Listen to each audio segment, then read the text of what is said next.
everybody. Welcome back to the She Sells, He Sells podcast, where we are here to change the way that you think about sales by teaching you to look at it in a whole new way.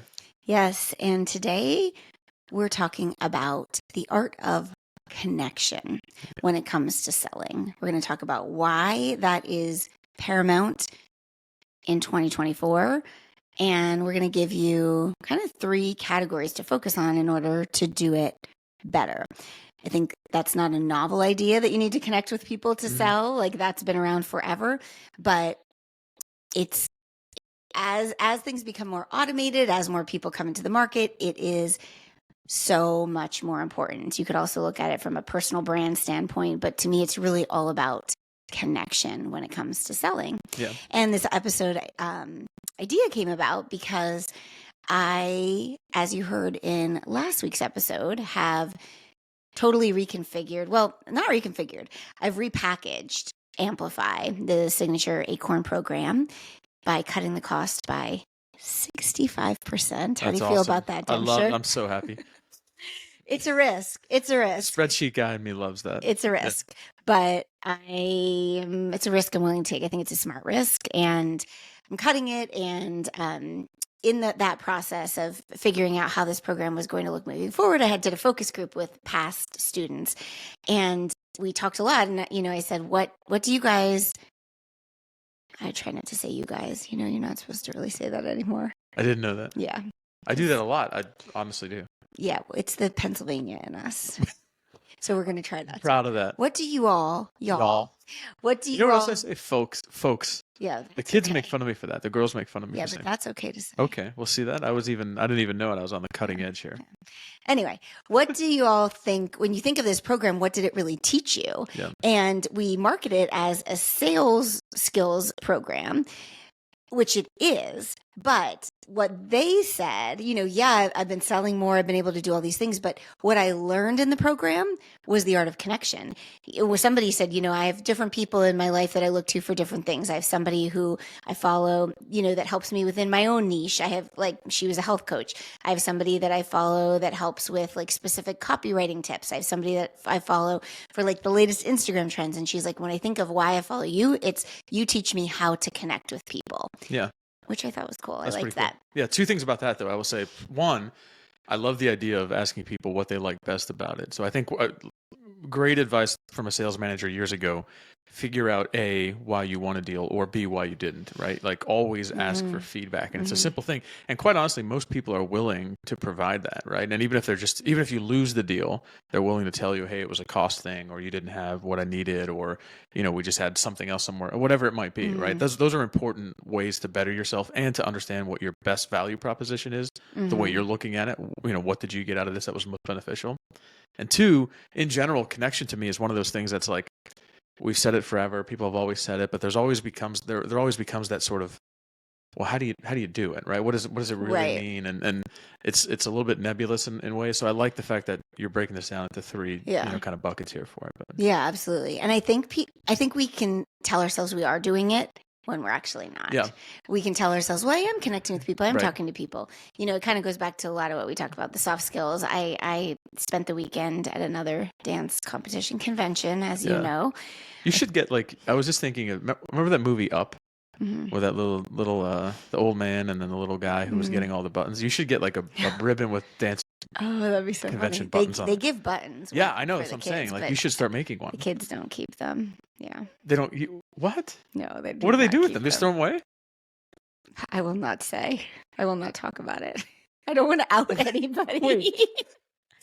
You're afraid of the wrath of a 15-year-old kid? No, more of their dance studio. I will not talk of it, but I will just say Emmy doesn't have a jacket full of buttons, but it would be a good idea for moms. Yeah, totally. Mom should do it. Yeah. Anyway, I don't want to make it. The dad should do it too. By the way, I feel like I'd rock that thing in the next. Hopefully, no dance parents are listening to this, because what I tend it's almost like a social experiment.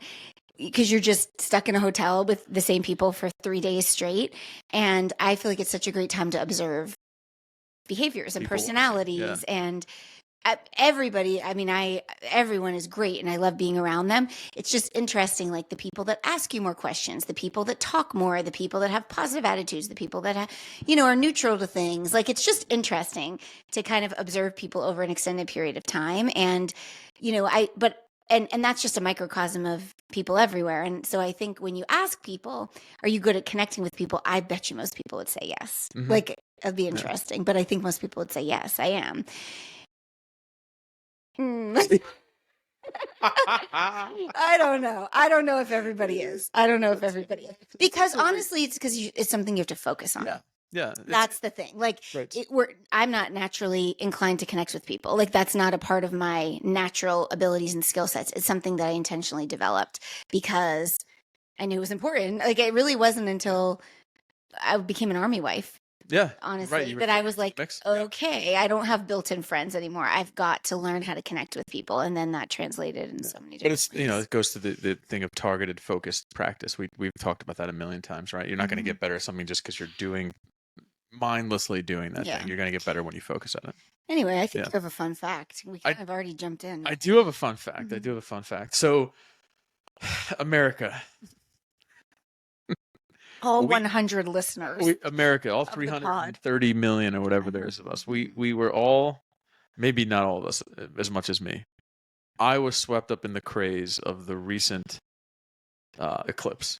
I don't know if y'all were or all you folks were. You really were. I was kind of crazy. I was, and I will say that I sort of maybe overestimated the impact it would have on my afternoon. We live in Maryland. I kept reading that it was going to be like 80-85% eclipse, whatever. I forget what the word is, numbra or whatever. I forget what it is. It was going to be 80-85%. So in my mind, I was thinking that we're only going to get 20% of the light that we normally would at 3 p.m. That turned out to not, in fact, be the case.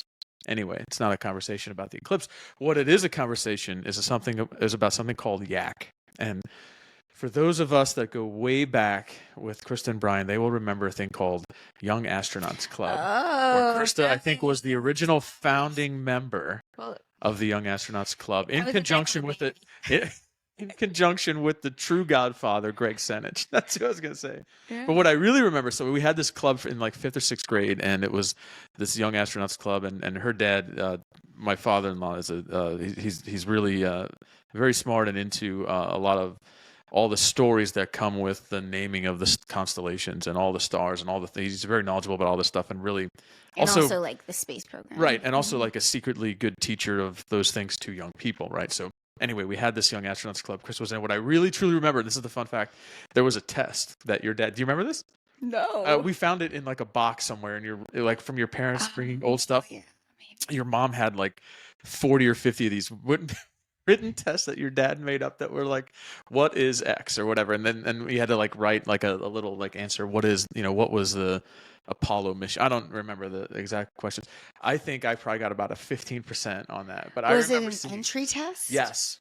I remember seeing yours, and you were like 110%. Like you just crushed it. Yeah. Right. I knew all about it. Compared to me, and I was like, it's a part of the space program, or that's a part of NASA. Like I just kept putting all these answers. Yeah. I think he just wanted to get. I think it wasn't. I don't know if it was. Yeah, it wasn't like. I think it was like, where's the baseline? What am I trying to understand what people understand? But but I nailed that. Yeah, Krista was an animal, young astronaut. I think she had dreams of going to space camp. I think we might have talked about that. I have to say we talked about that before, but yeah, she was the founding member and original godmother of Young Astronauts Club. Yeah, that was a time to be alive. What a time to be alive. That was good. Yeah. You know what? This is a little off topic, but you know what I remember? This is like if I say this to Emmy and I will like totally be on the same vibe with each other. Like we have like the same vibes when it comes to like these particular things. I remember my dad, the first meeting was like excited and I'm sure a little nervous. I think there were so many kids. I get it because he's not a teacher, right? Yeah, and it was like, but he was there to teach. Yeah, and there were so many kids. I think there was like 50 or 60 kids that signed up. Do you remember that? Yeah, there was. It was huge. And it was like in the school, like at night, in the evening. So that was like in elementary school. You didn't really never do that. Yeah. And I remember he went to Dunkin' Donuts and he got like dozens of donuts to bring. And I like wanted to cry. And he goes, And I can't even describe why I wanted to cry. It's not because I felt like embarrassed or sad for him. Like I felt like that's so sweet. Also, maybe is he nervous? I don't know. There was just, I could still cry thinking about it. Like, I'm like, oh, he brought the donuts for everybody. I think that's awesome. It's like sweet and tender. And Yeah. Anyway. I didn't know that. I mean, I know you and Emmy have like minds when it comes to that kind of stuff. But. Yeah. Like if you see somebody sitting by themselves in a restaurant. Yeah. Eating by themselves. I told Emmy that I ate by myself when I was traveling a couple weeks ago, and I thought she almost shed a tear for real. Right. And I was like, it was the best meal that I had. I don't feel bad for you anymore. On that stuff, I feel jealous. I used to, but now I feel jealous. But anyway, we digress. But, my dad brought those donuts as a way of connecting with the kids. And sometimes you can just bribe your way into connections. I mean, that's the way I do it with kids. Basically. Yeah. I think we'll have to do a future episode on like special touches and things you can do to create more connection. But today we really just want to make the case for connection and help you look at it in a bit of a different way. So I think we really need to start with like the business landscape in 2024, so we're recording this episode, April, 2024, which is like 2 years of She Sells, He Sells, BT Dubs. I'm pretty sure we're like right around the actual date. Yeah, probably. We launched on April 11th. Probably. Yes.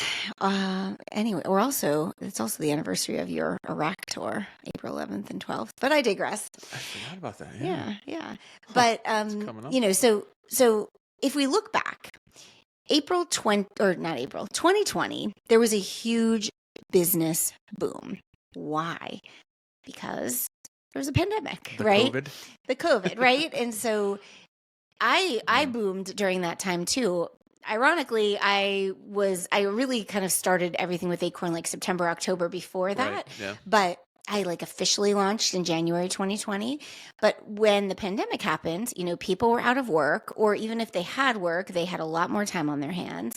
But a lot of people were laid off and we were stuck at home. And so we had all this time to start to think about, what do I want to do? Is this how I want to run things? Even businesses that were storefronts or in-person things had to transition to virtual, which then, some people created programs and courses and online shopping, and these online brands really boomed in 2020. And in the beginning of that, the consumers were ready to buy. They were excited to buy. People had the time at home. They were excited to be connected with other people. 2 weeks to flatten the curve. Everybody needed something, right? I love that. 2 weeks. I love 2 weeks to flatten the curve. It's one of my favorite things. Yeah. So a lot of businesses began, and it was kind of that like red ocean, blue ocean effect. It was a red ocean, lots of sharks in the water. But in 2020 and really 2021, there weren't a ton of sharks. They continued to grow. And by the time we hit 2022 and really 2023, and definitely now, like the market began to get really saturated. So if we're talking about this in terms of, let's just use like the online course coaching space, that's the world I live in. But even we can talk about products or whatever. You had more people in the market. You had more people buying. But some of the products and services weren't that good. Yep. So people would buy based on the marketing, and then they would get in and they wouldn't see the success that they wanted. Or they would get in. I've had so many clients come to me and were like, telling me these horror stories of these online courses and coaching programs where, they just are a mess. And you just get jaded, right? And so now we're in 2024, and it is hard, much harder than it was this time last year. Definitely this time 2 years ago, 3 years ago, 4 years ago, to sell your stuff online for these reasons. Whether that's a product or a service, right? No matter what it is. Different to some degree, but also similar in many instances. No matter what it is. Yeah, I think everybody knows someone who has an online business at this point. Yeah. You're probably hard pressed to find somebody. If you're in, 50 or younger, I would say, like between the ages even a little bit older. But I think like our parents don't have friends that have online businesses. But they have kids that do, I guess, or kids, even grandkids at this point. My dad doesn't text, so. Right. But most people, we know somebody in this space. If you're in the space, you know tons of people in the space. There's lots of people doing it. Then that's not a bad thing. It's just, we just have to understand things are changing, like everything in business. It's evolving, and so we have to adapt. Yeah. And we also have automations and AI. Well, that's what I was going to say. So not only did we have a pandemic, which really sort of ignited the initial flame here, right? Then you had, sort of the AI piece, and you had the idea, just the amount of information that's at our fingertips when Yes. building a business today versus Yeah. what it was 50 years ago in 1970, right? It's just different, right? So the pace of maturation and the pace of saturation is much quicker today than it was years ago, right? So you're going to get that boom and sort of dust settling cycle more quickly today than you were historically, right? So once that dust, I think the point is, like, we've got all this, we had this boom, we had this injection of energy and interest in this space, this online business world. Now the dust is settling, and now we're able to really separate out who are the winners and who are the people who are lagging behind, right? Whereas years ago, that would have taken 20 years maybe, right? Right. Yeah. And so the way we used to sell and we used to market, it doesn't work in the same way. There's pieces of it that work, but some phrases that I see businesses marketing themselves with, like, so there was the I help statements. Do you know anything? Are you kidding me? Of course I know the I help. Yeah. So that was like, I taught those at one point, like in your Instagram bio, like, I help the demographic buy the thing, and here's how. But it was very formulaic, and it was just like, I help new moms reclaim their body after baby so they can feel good in their skin. And now when you hear those things, it seems generic, don't you think? I agree. Yeah. Right. Even though that's probably is what you do, and you probably do help them. And it probably, I mean, not that I don't want to knock it, right? It probably worked at the time. It did work at the right? time. So, but I think, to me, the message is here, you always want to have somebody who's mentoring you and tutoring you, and somebody you're connected to that knows sort of what the cutting edge is here, right? They understand what the trends are. They know the market, right? That's why I'm lucky I have you. You tell me what I'm supposed to say on the gram and whatnot. Oh, tell me more about why you're lucky to have me. So we can do a whole episode. We'll do that. Yeah, we'll save that for next week. Okay, perfect. Post, we'll wait. We'll talk about when. Because our anniversary is actually quickly approaching. This week, the week this episode. It's not this week in real time. I know, but get it together, Densher. Get it together. Make sure you knew that's not. So the I help statements out. Don't use those. If you're listening, stop using them. There's better ways. How to content. 3 ways to hear. 5 reasons you need this. I just recorded something that actually totally flopped. I did 3 sales myths that we're not buying into in 2024, and it totally flopped. And I was like, that was really good. Why did it flop? But I was like, well, it is that 3 things. We're tired of it. We're tired of it. We don't want to know. We don't want to know the 3 things. And I'm talking to myself too. Like, we have to remember, we need to be more sophisticated in our messaging, sophisticated in the way we connect with people. Yeah. One thing that I love watching on, like, social media is like people doing woodworking stuff. Yeah. Do you remember, like, I don't know if this caught on outside of the woodworking junkies, but a couple of years ago there was the whole you won't believe what he does with this, or you won't it was like he just got a slab of wood and like, you won't believe what he turns this into, and it always started with you won't believe, and then it got so kind of like super annoying. It's overdone. Yeah. But it's the same idea. It's a cyclical thing. Yeah, it's just like these are trends, Like, I have one of my good friends, Julie Krause. Shout out Julie Krause. She listens to the podcast all the time. She teaches fashion. Like, she's an image consultant. She teaches people how to find their style and flatter their body. I gave her a couple pointers. You definitely helped her out. With shorts, anytime you can do it. Got it. But there's trends, and she talks about trends she will buy into, trends she won't buy into. And then there's things that are going to stand the test of time. And when we're talking about sales and marketing and business, it's connection. And one other thing, one other piece of content or like marketing language that doesn't work anymore is, tell me if this sounds familiar, or if you've ever felt like, and that's a hard one to break. I have a hard time breaking that too. Yeah. But it's not that that's bad. It did work. It's just everyone else is doing it now. So you need to find new ways to connect. You can still say, if it sounds familiar, that you sit down on the couch and your Peloton's in the basement, but it's so much easier to just turn on the TV and eat a bag of chips. And that's why you feel frustrated that you're not healthy. Like, that's a great piece of Mhm. soundbite a picture you can paint for someone. But the way, saying, tell me if this sounds familiar, it's a little lame now. And I say this with love because I'm sure if anyone wants to go to my content, they can probably find me saying that in the last few months. So we're just going to try to get better. Connection is the missing piece. Before we're going to really talk through 3 kind of categories to focus on and how to do it. And you want to be working in all 3 of these. But before I do that, I want to kind of make the case for this a little bit more. And I'm going to have to go anonymous on this. We're going to have to keep it anonymous. So anonymous. Yeah. We're going to have to keep You signed identity. an NDA, I think, right? Well, the person who told me this signed an NDA. So they actually did sign an NDA. But You can't say the person who told me No. this signed an NDA. Because if you signed an NDA, by definition, you're not supposed to tell you. But I'm not going to say who the person that told me is. Okay.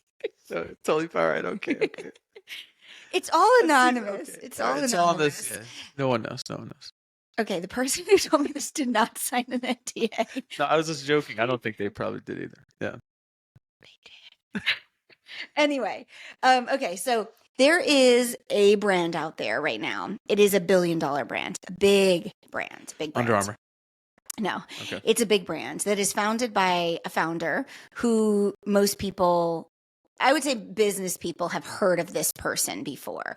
Some, not everybody, because I have mentioned this name before and some people have never heard of it. But some people, like this person, has their own presence, okay? They have this amazing $1 billion brand, grew it from nothing, and they are pivoting and they are, well, they're keeping that brand, but they are like growing now. Under that brand, a whole different set of things. I'm not even going to say like categories. Okay. So they're creating a new revenue stream, essentially. Different pillar of the business. Different pillar of the business. And I know this because a few people I know have been looped into this to be contractors and all this stuff. Guess what? You already know, so just play dumb, okay? Okay. Guess what? This founder is focusing on first when it comes to content and marketing for this new revenue stream. A new website. Wrong. Oh my gosh. How about a shiny new building where you're signing a 10-year lease to pay millions? Wrong. Oh, I don't know. Tell me. This person is building an even stronger personal brand. She has hired people to come in. Oh shoot, I gave away the gender. Philip, so it's not Philip, Damon, cut that it's out. not Damon Philip, John. Cut that out. Philip, cut that out. Yeah. This person is building a really strong personal brand. Mm-hmm. So they have hired people to help them with creating content on social media so people get to know them first. It has nothing to do with the product, but it has to do with who they are as a person, with their story, with what they've already done, with their lifestyle, which does kind of relate to this new revenue stream. And the content is masterful. It is all about connection. So if you do follow this person, you feel like you know them. Mm. And that's where they're starting first. This is a billionaire. I don't know their net worth, but very close to being a billionaire. Maybe not a billionaire, but a multi-millionaire. Yeah. Yeah. Isn't that interesting? That's really interesting. Yeah. Mm-hmm. Yeah. It's like the 2024 version of the coming soon commercial that we used to get all the time when we were kids, but you don't even know it's coming, I guess, is the right. Is the point. People, the general public doesn't know what's happening. They're just seeing this person show up and be really relatable and not even relatable, just like show who they are. Building a loyal fan kind of following. You know? Yes, like getting this super fans of just them and their life and what they do, so that when this new product launches, which has millions of dollars behind it for ads and marketing spend and all the big fancy stuff things coming, yeah.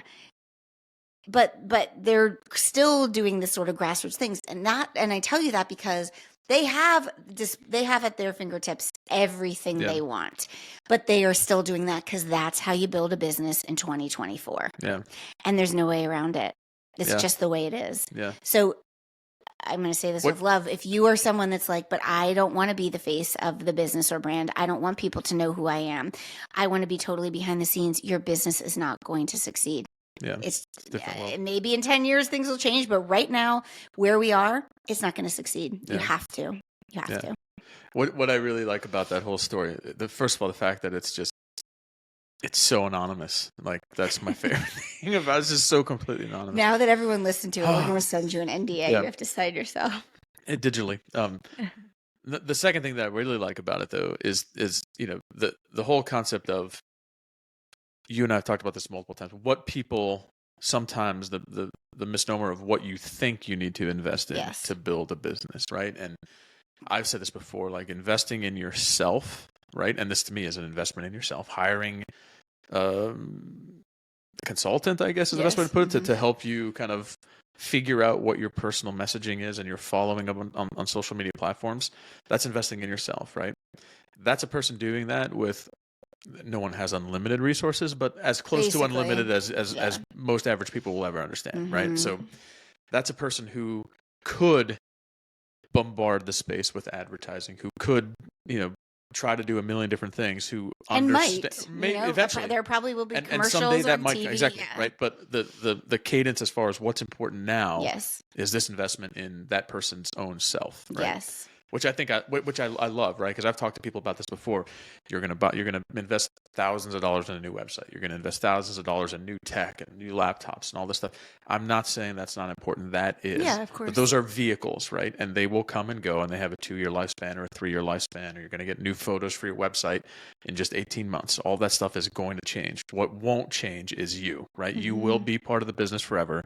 Investing in yourself is an investment that will pay dividends. I'm the ROI guy. We just talked about it on the on the college episode, right? Like investing in yourself pays dividends multiple times over and over and over again when that laptop is no longer useful to us, right? Yeah. And I think the other thing is, I mean, I'm sure that what this new thing is going to be a success for this person.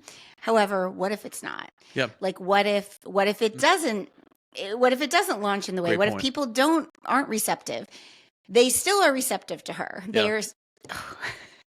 They still are receptive to them. Right. They still are connected. And so that allows you to pivot more quickly. Yep. When we put all of our branding and our marketing and our sales power behind the product and the product changes, you have to start over. When you put it behind you and the product is an extension of you, it's easier.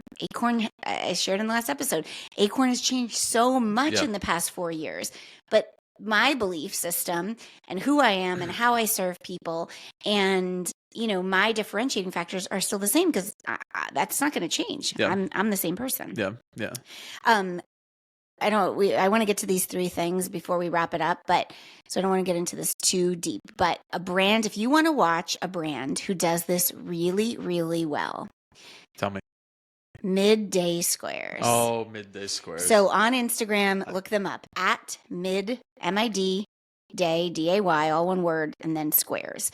These are, I think they call it I forget their little tagline, but it's basically like chocolate that's good for you. They taste really good. They're a square. Yeah, we've had them.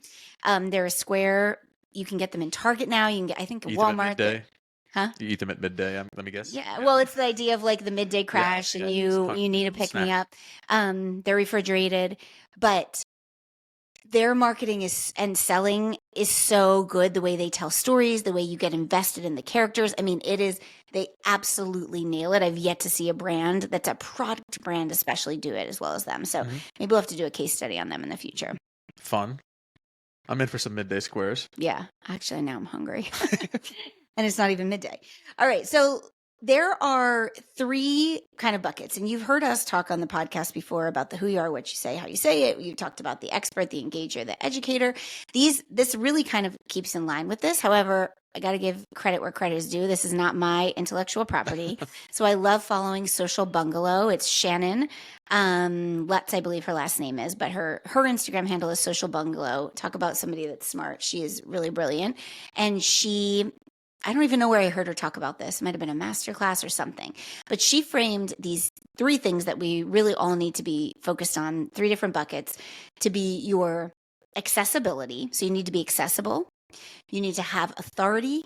And you need to have an attitude. And that doesn't mean the attitude that some people in this house give us on a day-to-day basis. I wasn't going to say, Nobody is not naming names. Yeah. But attitude is like and you need to be a little spicy. You cannot be vanilla in your thoughts or your beliefs. So accessible. Yeah. What does that mean to you? Relatable. Yeah. Like someone who sees parts of themselves in you. You know, they can look at you and go, wait, oh gosh, here's somebody who's, you know, I don't know. Here's somebody who's a millionaire, but they also like to do the same things I like to do. Or you know, here's somebody who's super famous, but they also, you know, remember they used to have the stars are the same. They still do. Their stars are just like us. They're just like us. They get a coffee and then they walk around the park. Unbelievable. They have to walk. No one walks for them. But no, I mean, to me, it's just somebody who's relatable. When I can see parts of myself, whether it's my own likes or, you know, things I enjoy doing or places I enjoy going, right? When I see part of that in someone else, they feel accessible to me. Yeah. Yeah. I think you feel like you can talk to them. Yeah. Like you feel like you could, if they were sitting next to you, yeah. you wouldn't be intimidated. You wouldn't feel less than. You'd feel like, oh, I kind of like get this person. I know them. Yeah. They're similar to me, even if their habits don't line up with yours, right? Like they seem like a real person. And so under this accessibility, you know, you want to think of like, what are your habits? What are your hobbies? What are things you're doing every single day? Like you and I do the Peloton almost every single day. Well, I do. Wow. I didn't do it today though. We went for a walk. Yeah. No. No, but we both like the Peloton. No. I mean, I wake up every single day. Look at you. You're so excited. So excited. No, you guys wake up in the morning? Messing with you. Yeah. Brian's actually about to hit 500 runs. What? Yeah. No, I was totally kidding.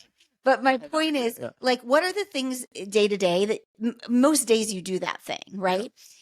The familiarity of sharing that on your Instagram stories. Maybe you write emails to your database. Maybe you meet with clients all the time. These are the things you can bring up. Like, oh my gosh, this morning, you know, when I was stirring my coffee with the fork, like you do, like these things that like, they're almost your hallmarks. So habits and hobbies.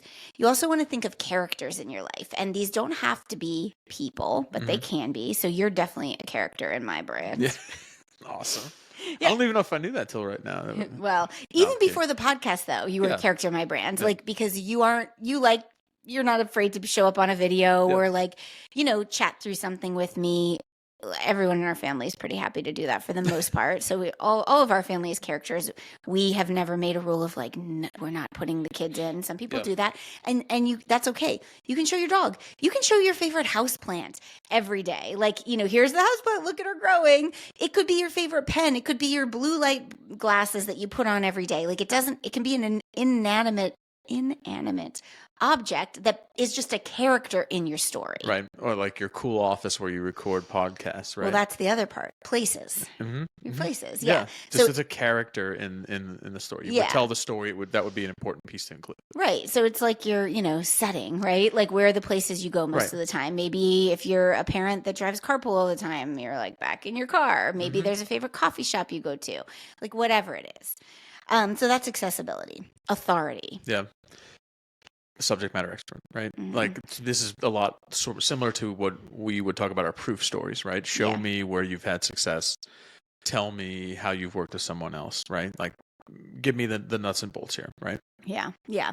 So anytime you've been featured, if you've ever been featured in the media, like sometimes we share those things once and we feel like, well, everybody knows that. I don't want to be braggy. No, they might've seen it. They kind of forget. You can take those things and make stories out of them. You don't want to just constantly be like, remember I was in, you know, the New York Times, which that would be amazing.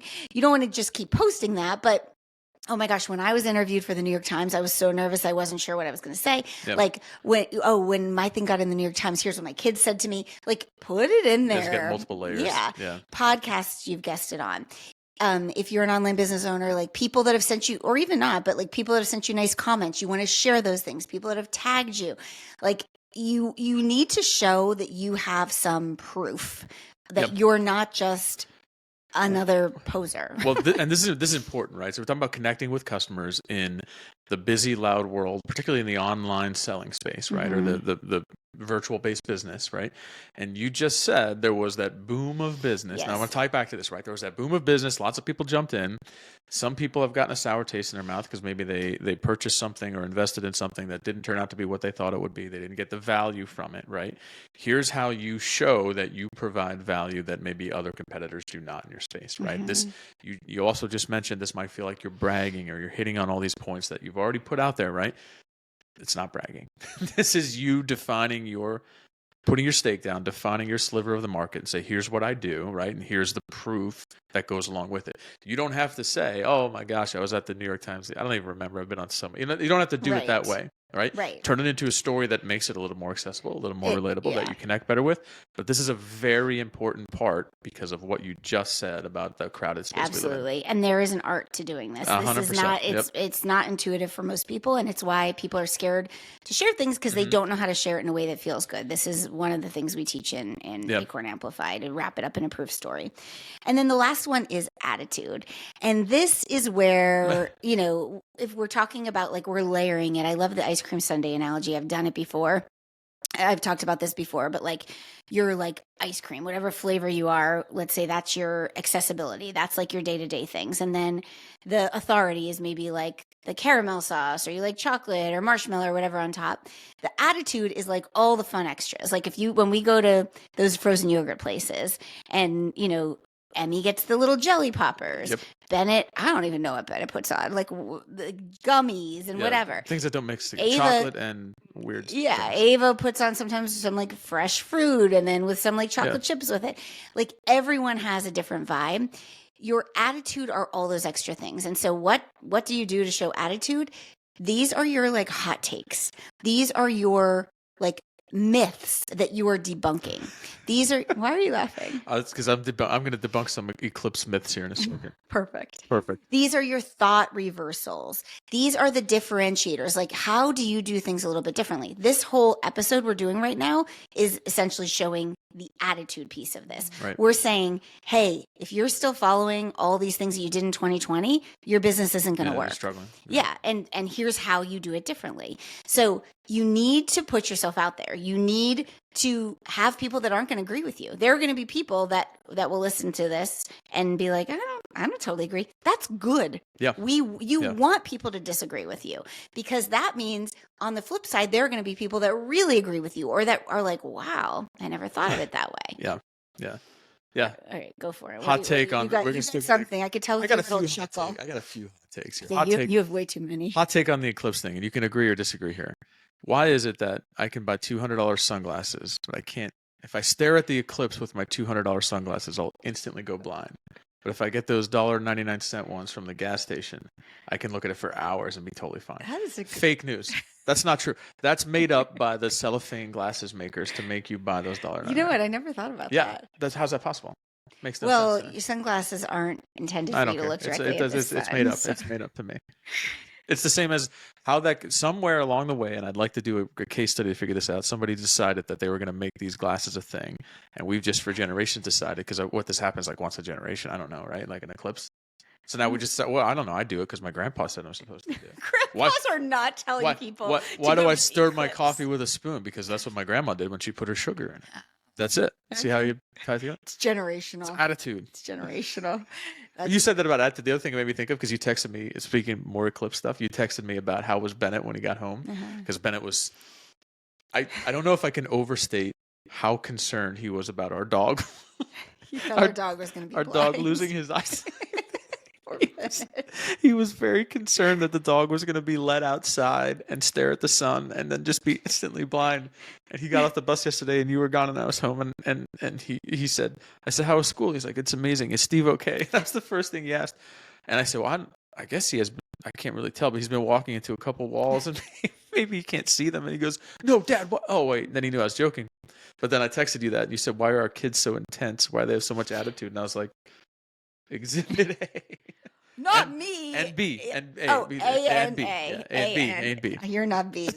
You're A1. I'm A2. No. But anyway, I digress. So, I mean, it's stuff like that, right? Like if you think about things a different way, right? Like, thinking about the glasses and the eclipse thing. And that's just like an example, right? If I was really building my brand, I would get on social media and tell everybody that they're making a huge mistake wearing these cellophane glasses and thinking they're protected or whatever it is, right? Yeah, that's funny. I follow an account called What is New York, and I think they have like viewer submissions, like just like random crap people see happening in New York. And Oh, it's it'd be just amazing. like there was somebody like that jumped in and was like kind of swimming, like they were out for like a leisurely swim in like the Hudson River. Yeah, like, they're like, how far are they going to get? Who's going to get them? There was rescued. yeah, but they were like acted like they were like like they just swim. They were doing it on purpose. Yeah. And then there was another one where like a trash truck just like totally crunched this whole line. I saw a bus one, like a guy parked where he shouldn't have, and the bus. Oh no, that's what it was. Yeah. I think I might have sent that like, to you. Whatever. Yeah. Going. Yeah. Yeah. So like things like that. But one of the things was all these people on the sides of the street selling the Eclipse glasses. Yeah. I was in downtown Baltimore last time there was an eclipse because I don't know. That's the other thing. Oh, this only happens once every bazillion years. It just happened like 6 years ago. Like, I mean, it just happened. Yeah, well, you might not always be in the path. Like we had like I think for where we live, we're not going to be able, or like the United States. It's the cellophane glasses guys driving this point. There's another one in like 3 years, by the way. Yeah, but you have to go to Australia to see it. Okay, but it's still. Oh, okay, you're gonna go. I'll go. Yeah, we should go. You and I'll go. That'll be our vacation. Got it. Anyway, I was in there, and there were literally people walking into each other because everyone was doing was the look up That's so thing. good. It was amazing. Right? I just think it's hilarious. I bet that in New York that would have been fantastic. Interesting. Yeah. All right. Well, anyway, you want to recap real quick those 3 things? Yes. So we have the accessibility, which is you're going to be looking at your habits, your hobbies, the characters in your life, the places you go. Then we want to be looking at your authority. So this is your testimonials, features you've had, nice things people are saying about you, all those things, but wrapping them in stories so you feel comfortable sharing them and people feel comfortable receiving it. And then last one is the attitude. So these are hot takes, things that other people see differently, right? So getting people to see things in a new way, thought reversals, all that good stuff. And at the end of the day, it's about connection.